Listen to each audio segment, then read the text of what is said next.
Good afternoon, everyone. Good to see you.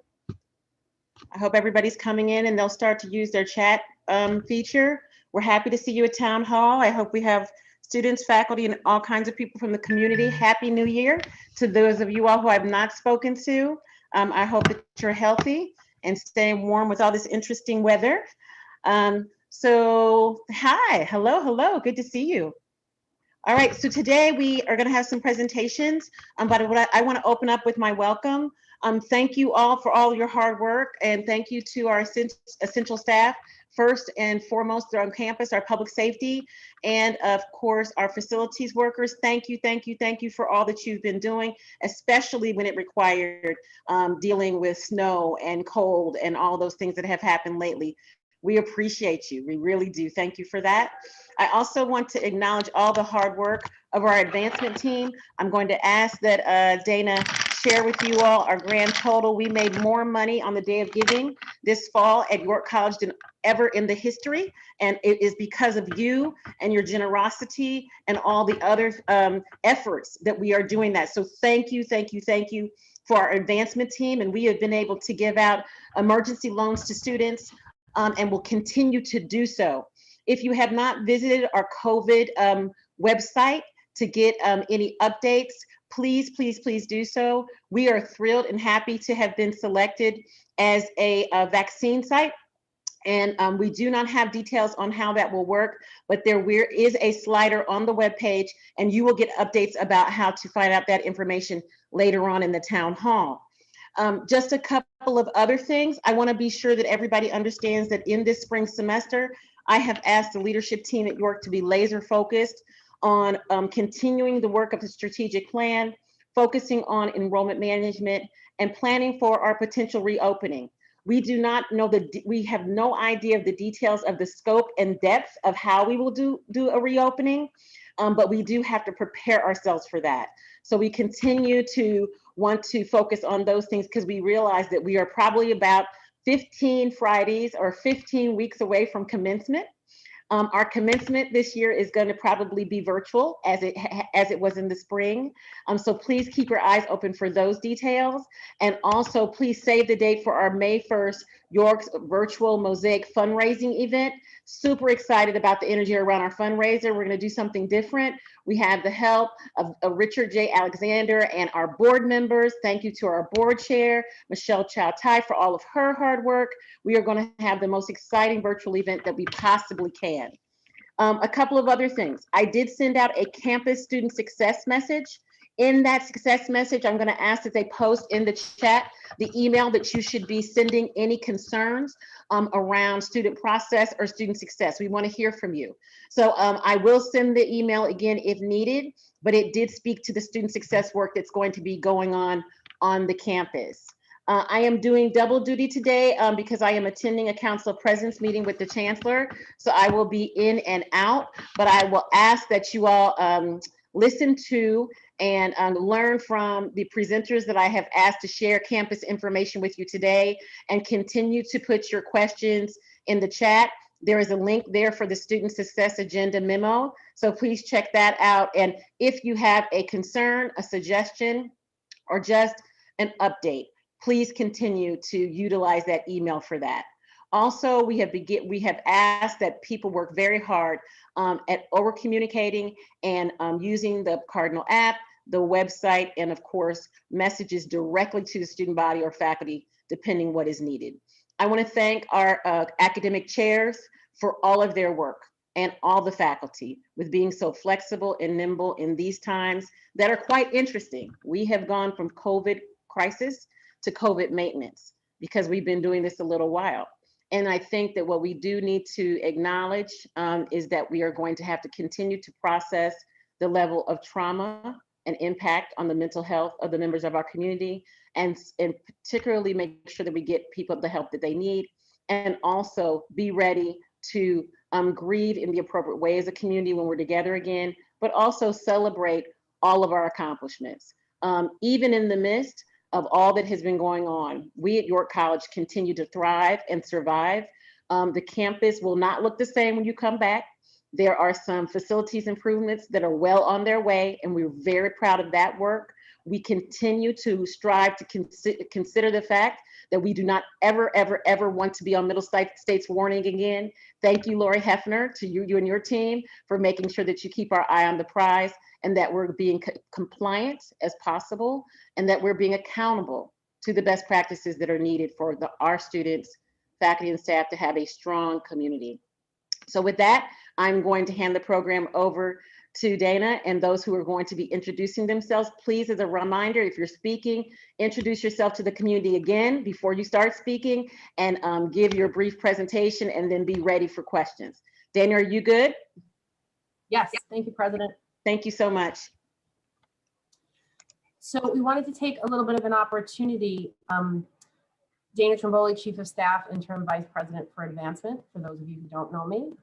Claudio Lindau is my partner in crime around COVID work on campus. We serve as the COVID liaison and coordinators. And along with maybe some feedback and support from Earl Simons, we wanted to give you an update about COVID on campus. And we wanted to start with, of course, the news yesterday that the governor announced that York will serve as one of 2 mega sites along with Medgar Evers in an effort to create greater equity and access among specific communities and populations in New York State. We have few details right now about the logistics of how the site will work. I know folks have several questions about the actual running of the site and who will have access. We have put a slide up on the homepage, which will eventually have some more useful information on it. But until we get those details from the governor's office, we've just been putting up some articles and things on there that have been in the news in the past 24 hours. This is going to be a unique site, and Earl, correct me if I'm wrong, but this site is one of the sites in New York State, along with Medgar, that will be a joint collaboration between the federal government and the state. So FEMA and the National Guard will be involved in this site. So it will look a little different than some of the city sites that you may have seen, but the goal is the same, right? We want folks to get vaccinated. I don't know, some of the frequent questions that folks have been asking Claudio or myself in the past 24 hours. We do not know how you register for the site at this point. We have not been given any kind of website or hotline or information about how you register. We are assuming, and this is an assumption, right, that like other sites, the folks who can get access will be folks in the neighborhood, and we know that that was a problem in some of the other sites, and there needed to be some correction around that. But we also know that we think that the phases that the governor's office put out about vaccines, and I think we're up close to the phase where folks with comorbidities would be able to get access. We have not been given any indication that the York College community would be given any preference. That's not something that we've discussed at this point. We have very few details except to know that we have been chosen and that on or about the 24th, there will be an open site.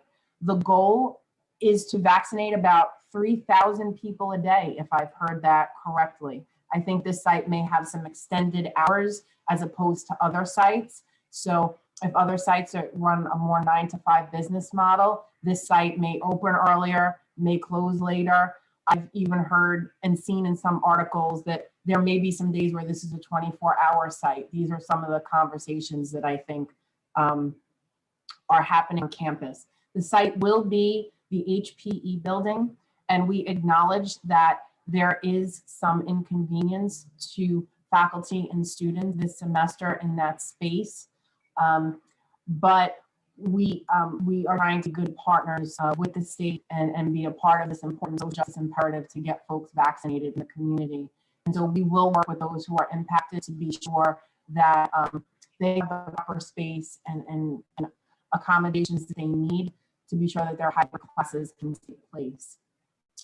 Earl, do you have anything else you want to add about the vaccine site? Thank you, Dana. And again, Earl Simons for everyone. This is the site that is a major response to calls from the community, from the local community, for access, particularly in Southeast Queens and on a large scale. And so the governor responded to that. So we're just now waiting for the actual mobilization. But as Dana mentioned, it is, we do have a start date, February 24th, and it is a mass distribution site, vaccine distribution site with direct dosages coming from the federal government. So it's not taking away from other dosages coming into the city, but this is the first in the nation with this collaboration, and they want to utilize it as a model for other parts of the country. So we just want to do what we can. You all know we were served as a location just to get your the coronavirus testing, and now we're moving to be, now that we're a designated site for a mass distribution site for the vaccine. Thank you. Thank you, Earl. So again, please take a look at that slider and the attached webpage. There is not the information you are probably seeing on there at this time, but as soon as information becomes available, we will be certain to share it not only there, but with the community. So Earl is the official liaison with the governor's team on this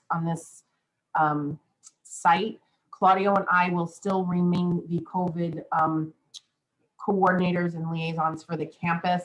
We're treating these as two separate, it's really two separate matters. So our work really, as we continue to reopen for spring 21 and start to think about fall 21, will be going on in conjunction with our efforts to support the state around the vaccine site. So please be sure to throw your questions in the chat. We can get back to them if someone thinks of anything. I think we've shared as much information as we have at this time, but we wanted to be able to at least share with the group what information we have. So thank you, Earl. I appreciate your support on that. Claudio and I have a few updates that we want to share just around COVID planning and COVID, just COVID updates. So we are trying to adapt to some of the city and state changes in policy. So those changes generally have to come through the Department of Health, and then CUNY will adapt them and come to us. So sometimes when you hear or see things on the news, so for example, this week I've seen the CDC suggesting that folks should be double masking, that may be a procedure that is more helpful in preventing the spread of COVID-19. That, for example, is not a practice that the New York State Department of Health has suggested to CUNY that we follow yet. That doesn't mean it's not a good practice. Sometimes these things just take a minute to catch up around. So I think it's important that everyone keep in mind what they're hearing on social media, on the news, but know that sometimes the state policy is a little different from the city policy, is a little different from the CUNY policy. And so, for example, if you plan to travel, or if you have to go out of state, or if you have been exposed to COVID, what you see on a city website or on the state website, or what they tell you when you get off a plane, may be a little different than what the actual policy is. So just be sure that you check in with HR, or you check in with Claudio and I, so we can be sure that you have the most up-to-date information about you being able to gain access to campus. As a reminder, the Everbridge app is really the gatekeeper for campus. So the questions on the Everbridge app are going to ask you if you have traveled out of the New York, New Jersey, Pennsylvania area and Connecticut in the past 14 days. They're going to ask if you have a number of symptoms. They're going to ask if you've been exposed to someone. So you may go to a testing site and they'll say, well, after day 6 or 8, if you've been tested and you're negative, you can return to your regular activities. But that policy is a little different than the CUNY policy. So I want to be sure that we continue to educate the community, and everyone has the right information to make informed decisions about what they're doing in their personal lives and what they're doing upon return to campus. Claudio has been working very closely with CUNY and the facilities team around inspections and making sure that the campus stays up to date with what we need to be doing physically on campus daily. So Claudio, do you want to update the group on that work a little bit? Sure. Good afternoon, everyone. My name is Claudio Lindau. I'm the interim chief information officer for the campus. And as Dana mentioned, the COVID coordinator, also known as partner on crime. We are, in terms of our reopening that we have worked for the spring semester, we have been working closely with Provost Brazil, Dean Becker, Dean White, the director of facilities, Kachi Akoma, as well as the researchers and the faculties that have been working on teaching lab components of courses for this semester. So we have inspected every single room. We have inspected every single student learning area where these labs are going to take place. Some of these labs started at the beginning of the semester. There's another group that is scheduled for March 1st. So we go over social distancing, ensuring that the proper signage is in place, that we have sufficient PPE, that there's schedule for cleaning and sanitizing of the space. So in total, between this fall semester and the spring semester, we have 10 different courses that are being active in terms of learning on campus. It is being done very safely. During our monthly audits from central office, and this is so for those who don't know, every month we have a visit from the director of health and safety from central office, and there's an audit.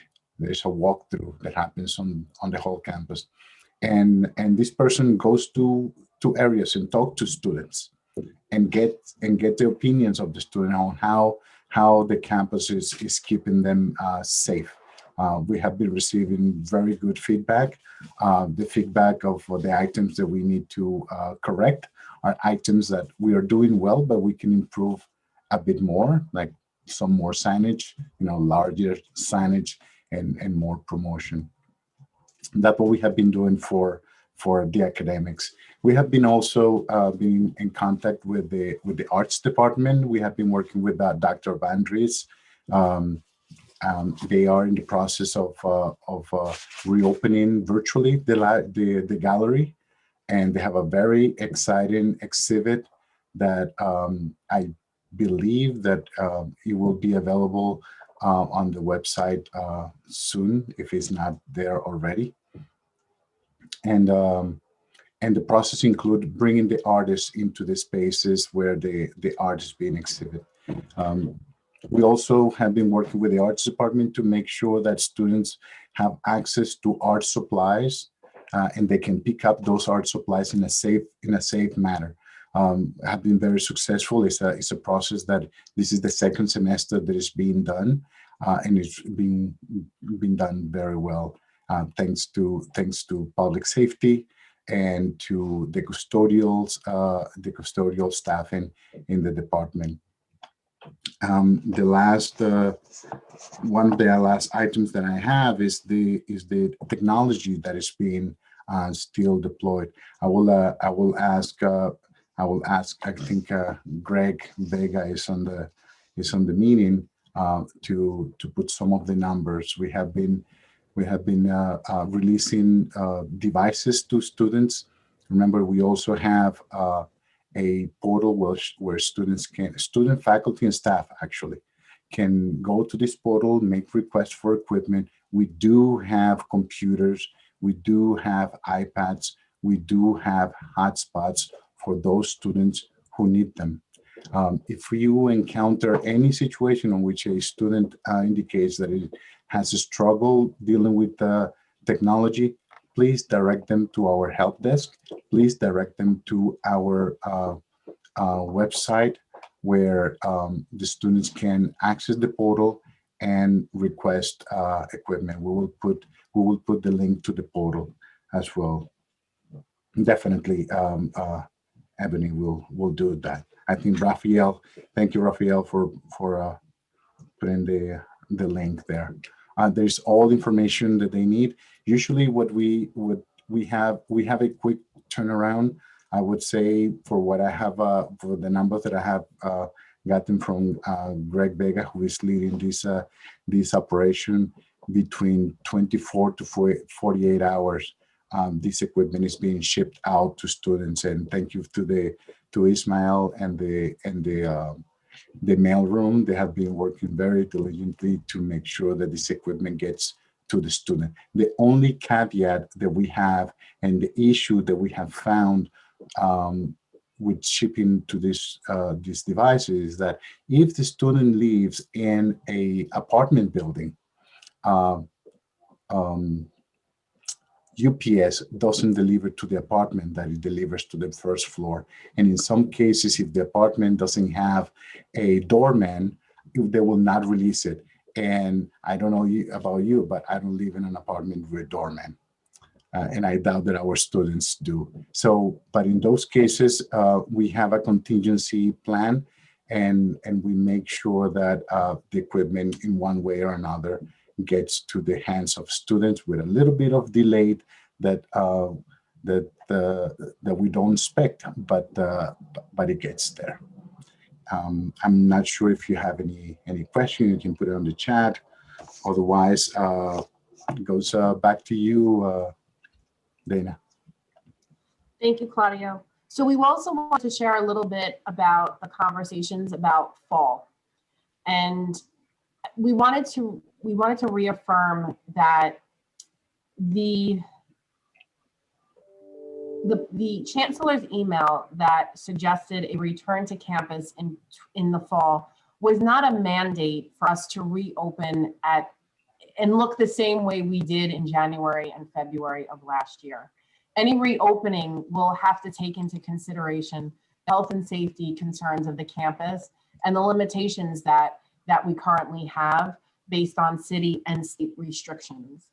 So I think this is a time where we want to be optimistic that at some point we can return to campus and reopen classrooms, offices, and spaces. But there has to be a good balance, right? That's accommodating and that is in line with what is safe and what is the protocol and the best practices from the sources that we're utilizing. And that's the city, the state, the CDC, the federal government.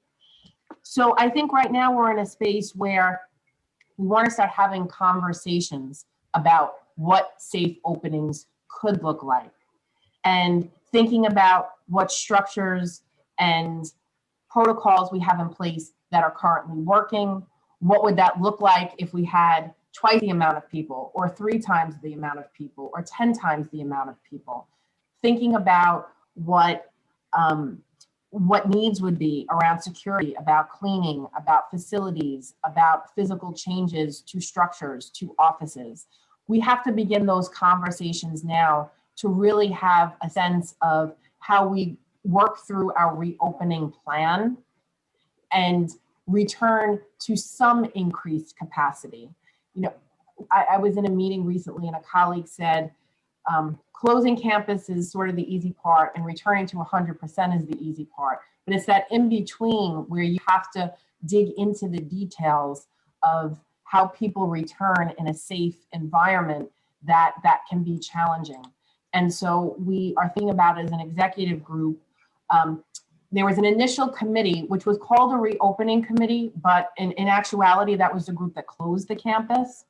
We had a group that met over the summer that was a little bit more inclusive of students, faculty, labor management representation. And then we had a series of subgroups that were meeting. So right now, we're taking a look at those groups, see where the overlap were in those groups, and think about what the appropriate structure is for groups or subgroups to work on these conversations. And so the president welcomes the opportunity for you to share with Claudio and I or her what you think is important to think about as we're putting these groups together, as we think about reopening. As mentioned in her opening remarks, returning to campus is going to be about healing and care and consideration for the colleagues that are not coming back to campus with us because they've been lost during COVID, but also it's going to be strange. Let's be honest. You know, we've for many of us, I mean, we have many colleagues who have been on campus working, our public safety folks, a number of IT folks, our facilities folks, all of our laborers and skilled trades, the folks in the loading dock and the mailroom. There's been a number of folks who come in to make sure that student services are, you know, the essential student services are there.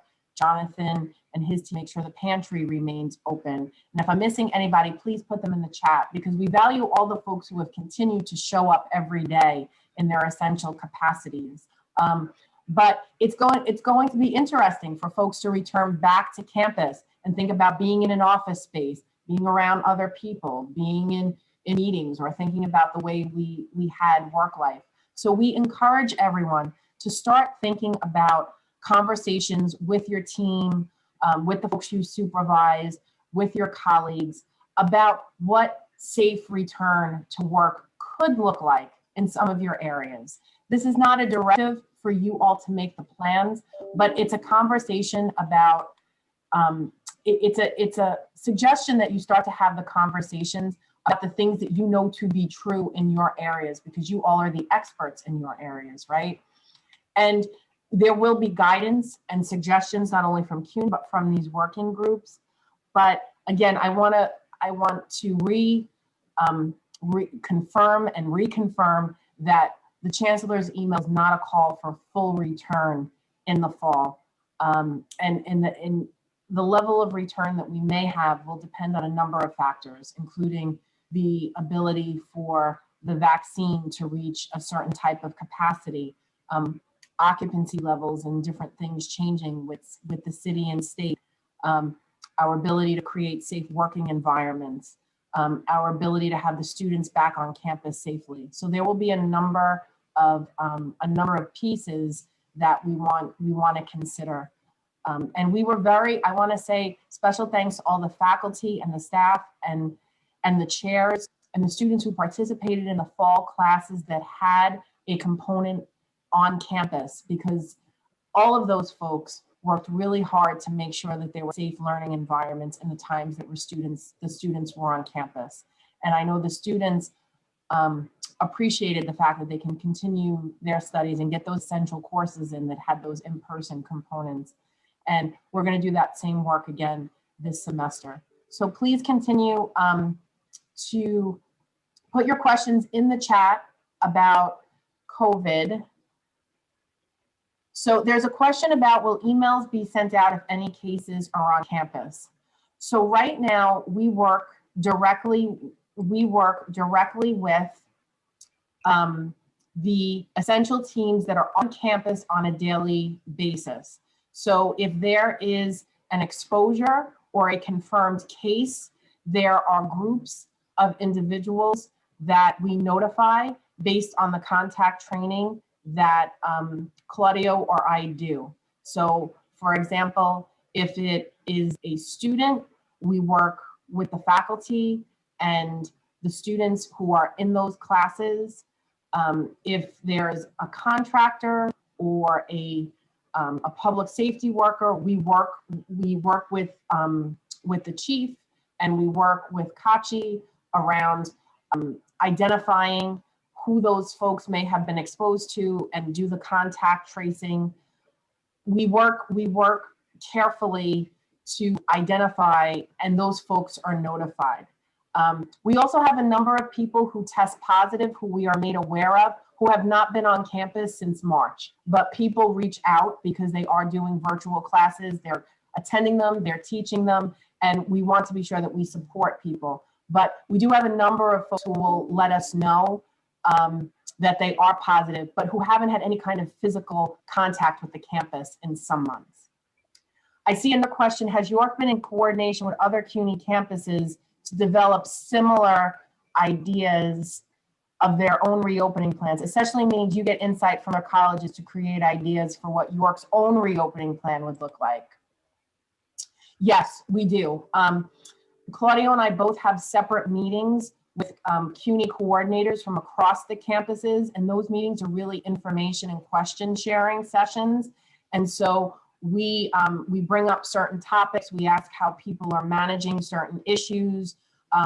We talk about the latest news from the city, from the state, from Department of Health. So we are in constant contact with other CUNY campuses about the work that they are doing, and it helps inform some of the work that we do.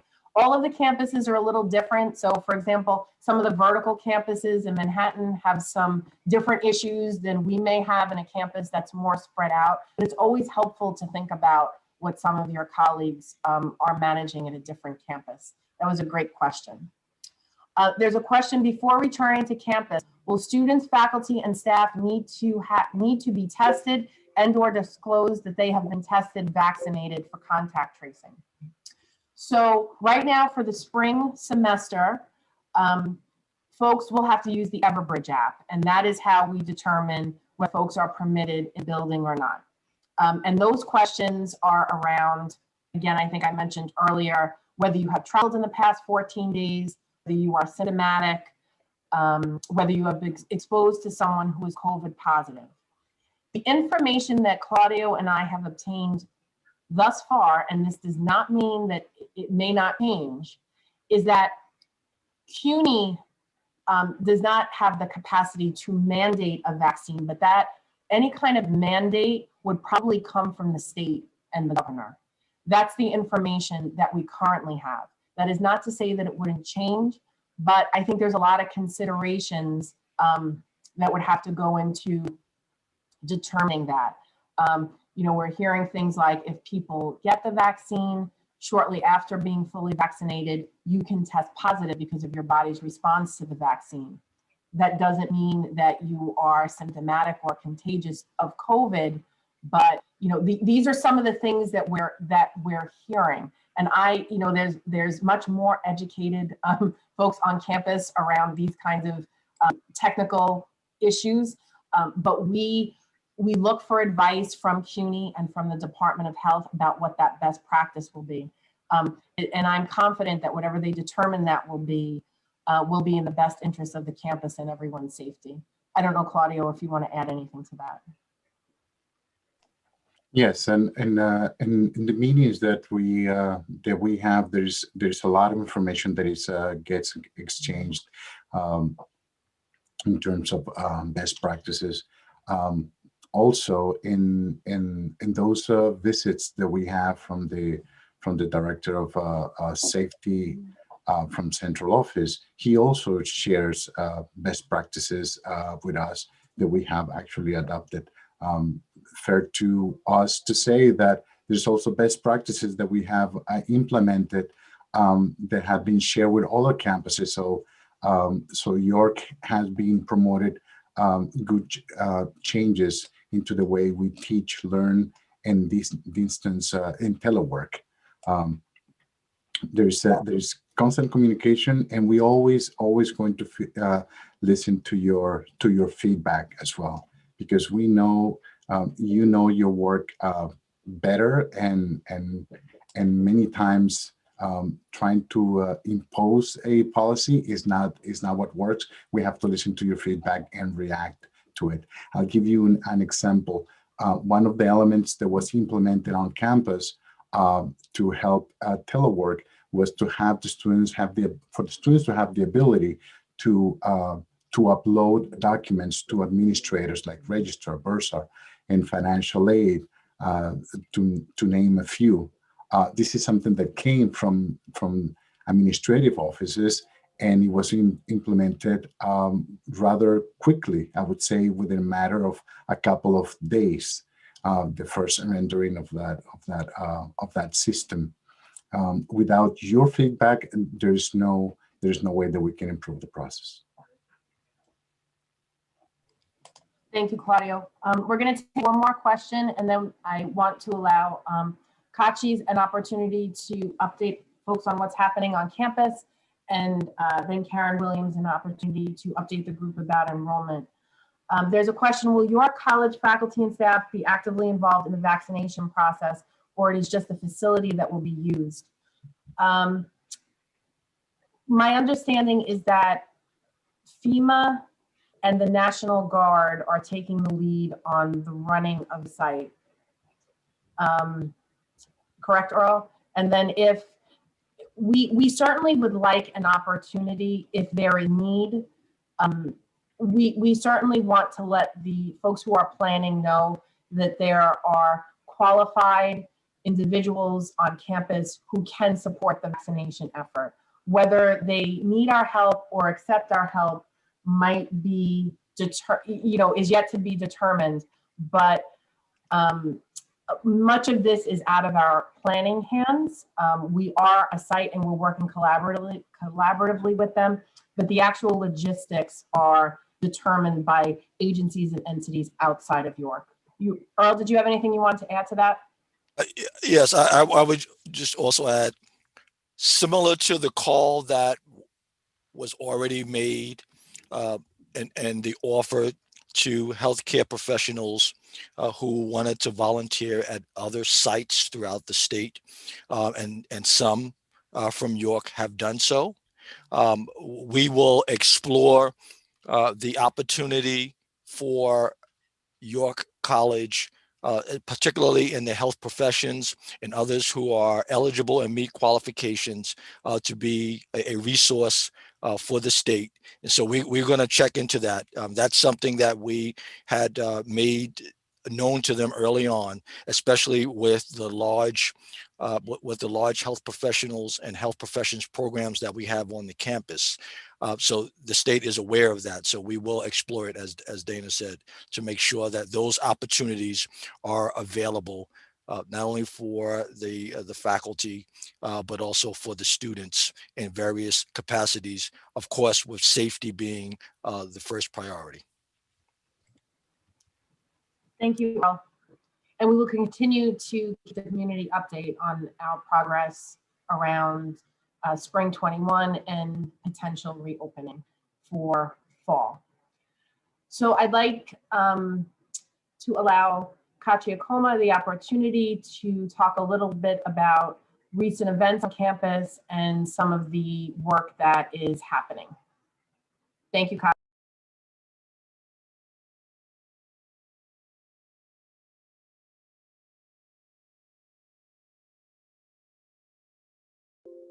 Can you hear me? Okay, great, thank you. I've shared the facilities update before, but I'm going to walk through it fairly quickly and share with the community what we've been up to. First of all, let's see. Overview, we have the campus improvement projects and the capital projects that are happening as we prepare for the fall and general campus infrastructure improvements. Just to quickly go over the campus improvement projects, which we're fondly calling Project Low-Hanging Fruit.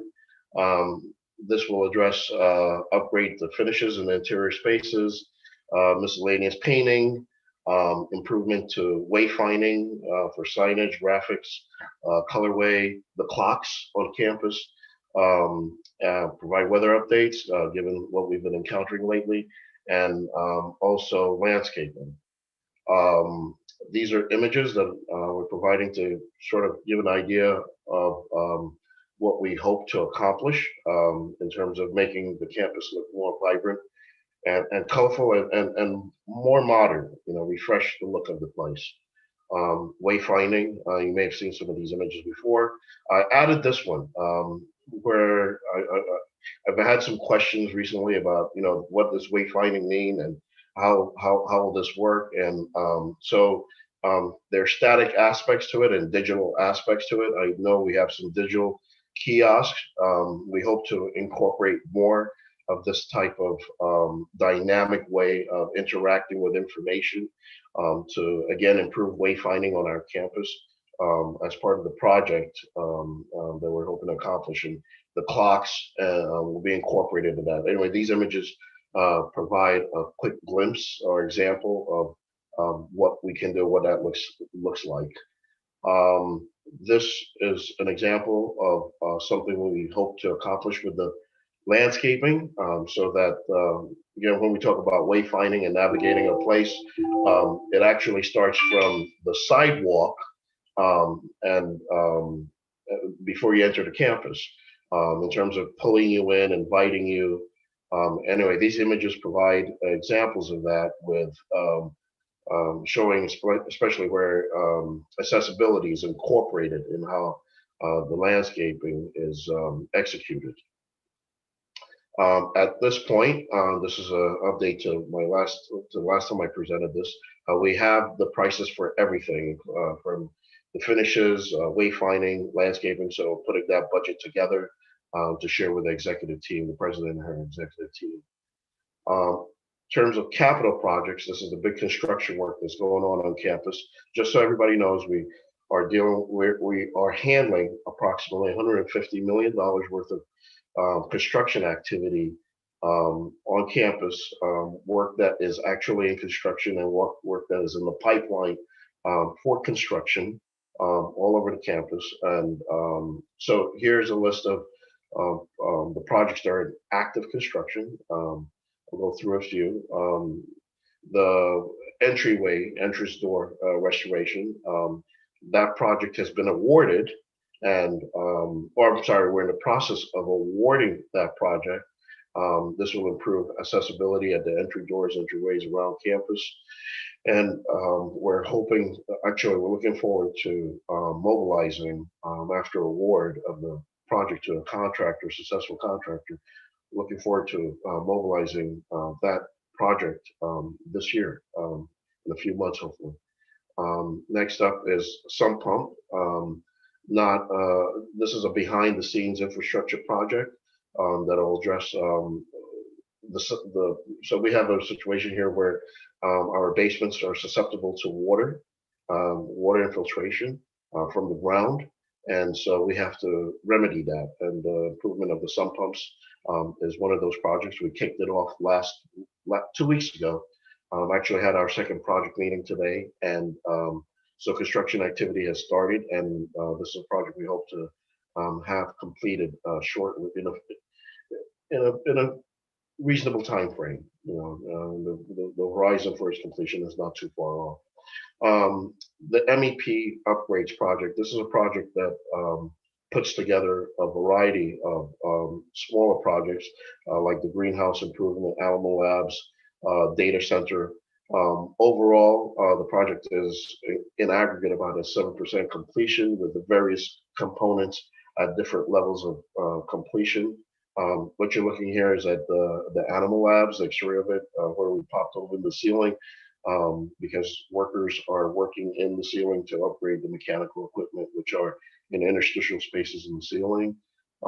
Next slide shows the greenhouse. Here you see the pergola, a nice feature that's provided up there. This work is progressing accordingly, and we hope to report major substantial completion in not too distant future. The same thing with the BMS project. For those who don't know, the BMS project,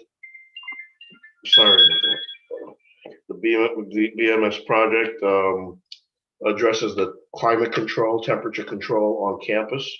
And there have been numerous instances in the short time I've been here where people have shared with me the fact that the spaces may be too hot or too cold, and so the BMS system will address that by providing an automated system for remotely controlling temperature throughout the campus.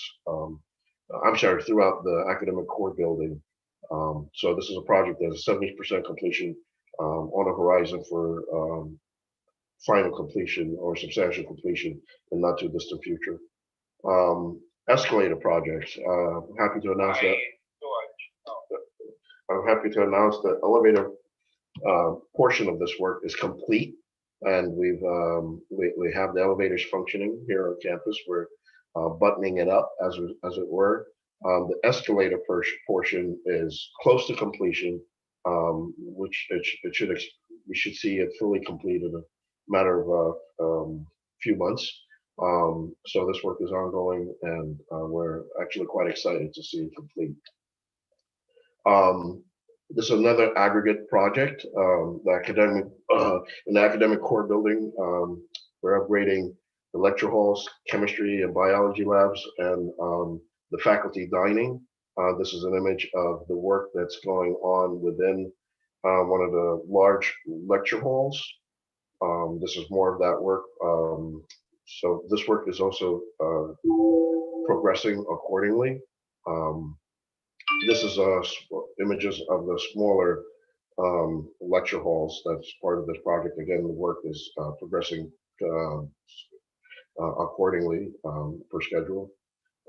These are before and after images of the labs. This one we're kind of excited about personally because the smaller spaces, but a lot of improvement has occurred where we've reached the point where the spaces are actually being finished. In this image here, you can see the framing, the metal framing, and the new drywall going up. So we hope to see full completion of this project in very close future, in the near future. Here's the faculty dining room. We've done the demolition, and now we're doing the mechanical improvements in the ceiling. So that's what's being shown here in these images. And then the PAC exterior work. This is exterior work at the facade and the roof to address water infiltration at the exterior and again at the roof. And this is actually, this project has progressed very, very well. And we anticipate seeing completion of it probably in the summer. So we're quite excited here about this. The scaffolding probably be coming down in the next few months, actually, because I know that the exterior masonry part of the walls have been fully made watertight, and that's progressing. We've had a few emergency projects here on campus. This particular slide speaks to on Liberty Avenue, we had a hot water pipe that services the HPEC building rupture and have leaks. It's been addressed. We've clamped it on a temporary basis so we can use the building. There's a much more what you call elaborate project that will be done to permanently fix the full extent of the pipe. Again, what we just did was patch it. We plan to fix the full length of the pipe for both hot water and cooling because they've been there for a long time and exhibited tremendous deterioration. So the HPEC building is functional, as you heard. It's going to be a vaccine site, but ultimately, we hope to fix it on a permanent basis. The next project that was an emergency project that a lot of you have heard about is we had a flushometer failure at one of the toilets. There's a slide right here of the toilet in question. And it was in the F wing of the academic core building. And unfortunately, it led to a significant discharge of water that created flooding conditions from the 4th floor all the way to the basement of that wing, and in certain parts of the E wing even were affected in terms of electrical systems and whatnot. So we've extracted the water, we've cleaned the area, dried it thoroughly, spent about 8 days doing that, and we're now in the process of fixing some of the electrical component damages due to that flooding, and also repair the spaces that we had to sort of peel out the walls in order to dry the inner, the areas, the studs behind the wall and whatnot, and mitigate any possibility of microbial growth. Also in the ceilings as well that were impacted. So some of the peeled walls are shown in these slides. So we hope to restore those areas very shortly, actually. So this is a electrical panel that was impacted. We had switchgear again and panel, various electrical distribution panels impacted by the flooding in that wing. Also, you could see the slide of where a wall is exposed and a fan is placed in front of it for drying purposes. This happened throughout the areas that were impacted. Just quickly, here are some of the projects on the board, as it were, that we're hoping to get to a point of execution shortly. They're in design and various stages of design development. This is really just to inform you of the fact that we have a lot of work in the pipeline that should keep this campus busy or experiencing construction activity for at least a decade moving forward. This is a project that's in planning for Site 9. Just let you know also that we do have at least one project in the planning stages to move forward. Vision. The president has been very kind in sharing her vision with the executive team and the cabinet, and we all buy into it, which is where we're trying to leverage information as much as we can get it, whether it's digitally, through how we learn from each other, being accountable, basically trying to be informed people, to become better stewards of our campus and all this work that we will inherit as we move forward with construction and improvements on this campus. Thank you, Dana.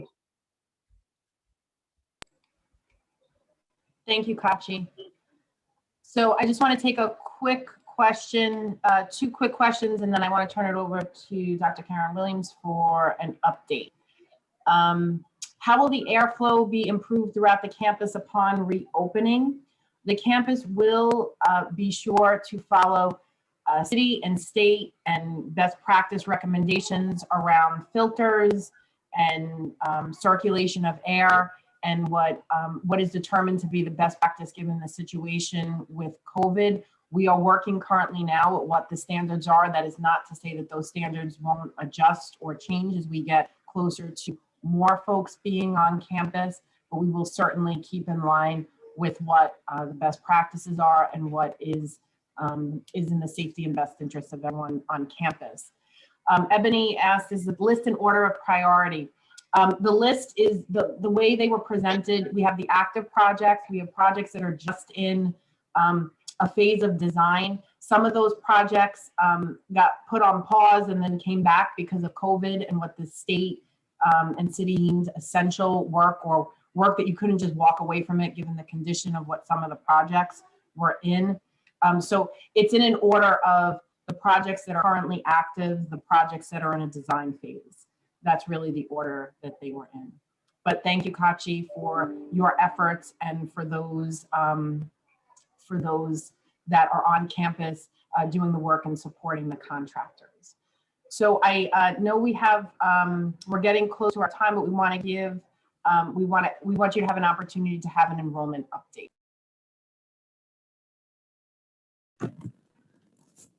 Good afternoon, everyone. I'm Karen Williams, Interim Vice President of Enrollment Management and Student Affairs. It's my pleasure to introduce myself to you this afternoon.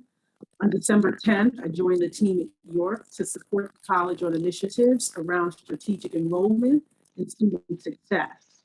I've been on a listening tour with faculty, staff, and students, and I thank you for the deeply thoughtful and candid conversations that we've been having. It's definitely shaping my thinking, and I'll be continuing to have these conversations while also focusing on collaborating with partners throughout the college to improve communications, provide greater guidance to students, to connect enrollment goals to the college's budget, and to work with academic affairs on retention planning. The guiding principle for the Division of Enrollment Management and Student Affairs work going forward is going to really engage in collaborative, thoughtful process for fostering student success by addressing students' needs while also educating them on the necessary requirements for entry into the college and remaining enrolled. As part of that process, the provost and I will review student onboarding and registration policy. We're going to work collaboratively to adjust these policies in support of retention. The provost and I will also work in real time to make sure that the daily business related to enrollment and registration is handled, while also engaging in the longer term strategic enrollment planning to adjust the financial needs of the college, as well as the developmental needs of the student and the education of the students. My colleagues and I in Enrollment Management and Student Affairs Division will be taking a deep dive, and we're going to focus on improving, lack of a better term or a different term, customer service, communication. We're going to also focus on professional development and really look at ways to reduce the number of times that we send students from office to office. To assist in providing some of that education in another colleague's office.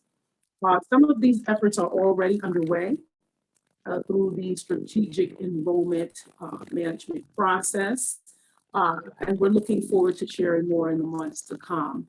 In the meantime, we'd love to hear your suggestions for helping to move the college forward as we focus deeply and broadly on student success. President Eames shared the strategic initiatives that are going to be happening that are going to focus on student success. We also created essentially an email suggestion box for that work, student success at york.cuny.edu. Provost Brazil and I are actually reading those emails and will respond to you directly and also through our team. So I'm already thinking of one or two people who I owe an email to. But thank you again. You've given me certainly a warm up into the college. I appreciate it, and I definitely look forward to hearing more from you and taking your questions now. If you have any questions, please put them in the chat. And we wait to see if there's any questions. Just a reminder, please check out the sliders on the homepage with the Spring Save the Dates, our Spring Symposium, our fundraising event, assessment day. And I feel like I'm missing something. But there's some, our executive leadership breakfast. You can find all the information there. Lieutenant Governor Kathy Hochul will be joining us for that breakfast to talk about the state's response to COVID, which seems really more appropriate now, given our designation as a vaccine site. Please also be sure to check out on our social media channels. We're highlighting a York love story for Valentine's Day weekend. Please check out lovely story of a couple, one of the first graduating classes met at York. Nice, just a lighthearted story for the weekend. Don't see any questions in the chat. Last call for questions about enrollment. Thank you for that update. We appreciate the update. Oh, there is a question. Okay. So This question about financial aid. So many students have complained about offices such as financial aid being impossible to reach. Are there any plans to improve their customer service as such as having virtual walk-ins via Zoom? Thank you for the question. Their office, in addition to a number of offices, have been very difficult to reach. We understand that piece, and we are working on a plan. We've been working certainly with our colleagues in IT, looking at virtual offices, some of which have launched, including financial aid. But the larger problem, to be honest, is the communication, right? And so there's communication challenges that have come about as a result of COVID. And so I think there is just additional support needed while we're still in the online space to provide communication support for the big five, really admission, financial aid, bursar, registrar, and advising. And so Provost Brazil and I are working very hard with those offices along with IT to really take that challenge on head on. And so some of the things that we have been talking about for years apparently are moving toward fruition. Certainly the one-stop, certainly additional support in the form of possibly a hold center. There are some concrete things that we're working on because we do have to get this issue solved as quickly as possible. There are already 12,644 people who have applied to York for the fall. And so we've got to be able to handle the volume of our current and prospective students. A second one, how will we reach out to high schools this spring for recruitment? Any way we can help? Thank you for that. Yeah, so the recruitment team is currently doing their work. And I'm not sure if I have anyone from the admission team here, but the whole industry has had to really figure out how to recruit students in a purely online format. And I don't know about you, but when I went to college, you know, many of us went to college almost sight unseen, and we're kind of going back to a little bit of a throwback time, but now we do have the technology to support this recruitment work. So I'm going to put my email address in the chat so that we can talk specifically about ways that you can help us with that. And in regards to recruiting, we are doing. Hi, Dr. Williams, how are you? We are doing outreach to our guidance counselors from our feeder schools. 83% of our students come from Queens and Brooklyn. So we did do an outreach to our guidance counselors just to touch the pulse to see what students are going through. We are expecting in March to hold various information sessions to invite the guidance counselors so they can speak to us, to speak to the director of admissions. We do respect their time because their caseloads are usually 400 to 1. So if they have the opportunity to meet with us, to talk to us about students, we will be available to them. So much for that, Nicholas. And just to add, there is another question in the chat. How has COVID impacted York's retention on students? It's been significant, and it's significant, but I will say that faculty and staff have really been working overtime to assist in trying to help remove some of those barriers.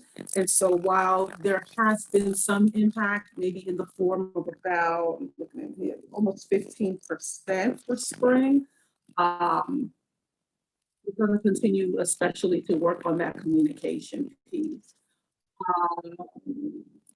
To help improve communication with student services, IT has extended the York College network to allow administrative offices to have phones in their homes where they can answer their phone extensions. And we're appreciative for that. I think though, I have to give a little more credit to IT to help us, they're helping us figure out a way to scale that assistance up. I think we just need more people to pick up the phone while the professionals and the specialists are doing the actual work of packaging, certifying, looking for errors. verifications and all of the work that's being done by the officers of the Big Five. So I think we're at time. If there's a question that you put in the chat that you did not get an answer to, I put my email in the chat and we will be sure that your question gets directed to the right person for a response. Thank you to Ishmael Perez for throwing in an answer to a question about cafeteria services on campus. I do see a few questions in the chat, so please, my email address is in there. So is Dr. Williams, could you email those questions to us if you have not gotten a response? We want to thank everyone for joining us today at this town hall meeting. We hope that you continue to stay safe. We appreciate all the work that you are doing to keep the campus running in this virtual environment.